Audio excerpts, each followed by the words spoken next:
มื้อนี้กินไปลมปากกินหมดแล้วเนี่ยก็สิไปแล้วก็คือสิมาเว้าเรื่องมีคติอันหนึ่งอย่าไหลไปตามสภาพแวดล้อมนั่นคือเป็นสัญญาณหนึ่งที่บ่งบอกว่าเจ้ามีวุฒิภาวะที่สูงอืมก็คือว่าทุกมื้อนี่แหละเวลาที่เราเจอสถานการณ์ต่างๆที่เฮ็ดให้เราโมโหหรือว่าอาจจะมีความสุขหลายเกินไป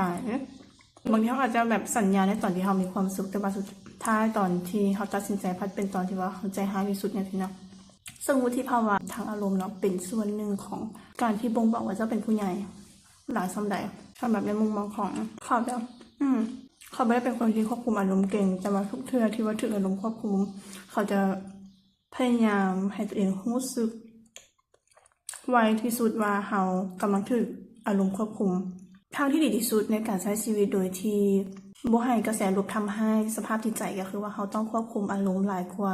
ที่อารมณ์ควบคุมเขาก็คือมันว่าสั้นๆประมาณนี้หรอ